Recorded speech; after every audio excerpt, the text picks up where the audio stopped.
নমস্কার বন্ধুরা, নতুন একটি ব্লগে তোমাদের স্বাগত। এই ব্লগটি রামরাজাতলা, তোমরা নাম শুনে থাকবে, হাওড়ার জনপ্রিয় স্থল রামরাজাতলা, যেখানে রাম মন্দির রয়েছে।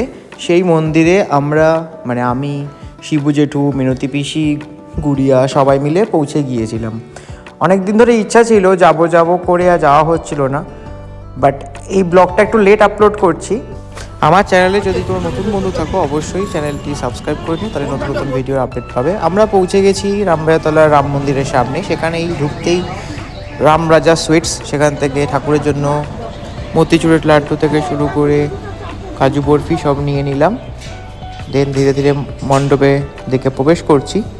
পৌঁছে গেছিলাম ঠিক সকাল 8:30 নাগাদ, খালি পেটে, স্নান করে, নতুন বস্ত্র পরে।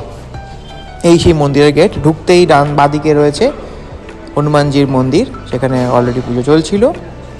সেই মন্দির ক্রস করে আরেকটু দুপা এগোলেই বাঁদিকে এই দেখো রাম সীতার মন্দির। এমন মূর্তি আমি জীবনে প্রথমবার দেখলাম। রাম সীতা পাশে বসে রয়েছেন। আমরা ফুলের ডালা নিয়ে, পদ্ম নিয়ে, অবশ্যই জানো নীলোৎপল বলা হয় রামরাজাকে, তো সেই জন্য আমরা ধীরে ধীরে প্রবেশ করছি। মন্দিরের ঠিক বাঁদিক দিয়ে লাইন দিয়ে সারিবদ্ধভাবে এক এক করে প্রবেশ করছি। ভেতরে চলছে পুজো এবং সঙ্গে চলছে পুষ্পাঞ্জলি।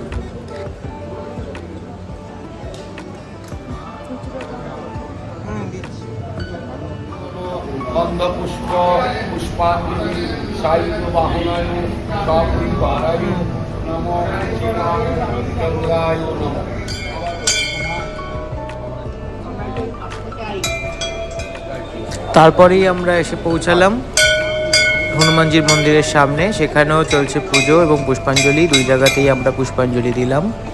সকাল সকাল মন ভালো করার জন্য এই ধরনের পুজো পাঠ সবসময় প্রত্যেকের জীবনে খুবই জরুরি। ঠাকুরের কাছে অনেক কিছু চেয়ে নিলাম। এই মন্দিরে সারা বছর নিত্য সেবা হয়ে থাকে, ঠাকুরের পুজো অর্চনা হয়ে থাকে, কিন্তু এরকম আলাদা করে মূর্তি রাম নবমীর সময় থেকে পুজো হয়ে থাকে। প্রায় দীর্ঘ 3 থেকে 4 মাস এই মূর্তির পূজা হয়ে থাকে। তারপর বর্ণাঢ্য শোভাযাত্রার মাধ্যমে মূর্তি বিসর্জন হয়, সেটাও বেশ জনপ্রিয় এবং সেই কারণেই এই অঞ্চলের নাম রামরাজাতলা।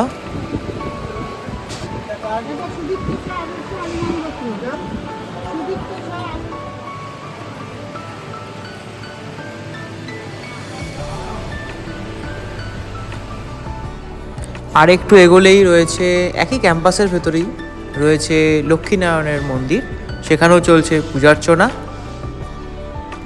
সাথে সামনেই দেখতে পাচ্ছি শ্রী চৈতন্যদেব। তো মন ভীষণ ভালো হয়ে গেল এবং সেদিন ওয়েদারটাও ভীষণ ভালো ছিল, আংশিক মেঘলাচ্ছন্ন, তাই আমাদের ভীষণ কষ্ট হয়নি। এই হচ্ছে টোটাল মন্দির প্রাঙ্গণ। এইদিকে পাথরের মূর্তি রয়েছে, আমরা একে একে সেই প্রতিমাও দর্শন করে নিলাম, প্রার্থনা করে নিলাম। ফাঁকা ছিল, কারণ আমরা যখন গিয়েছি অনেক দিন ধরেই এই পূজার্চনা চলছে। তবে সকালবেলায় ভালোই ভিড় থাকে, 3 বেলায় পুজো হয়। তোমরা চাইলে একবার অবশ্যই ঘুরে যেও। বাড়ির বৃদ্ধ বৃদ্ধা, বয়োজ্যেষ্ঠদের নিয়ে একবার এসে অবশ্যই ঘুরে যেও।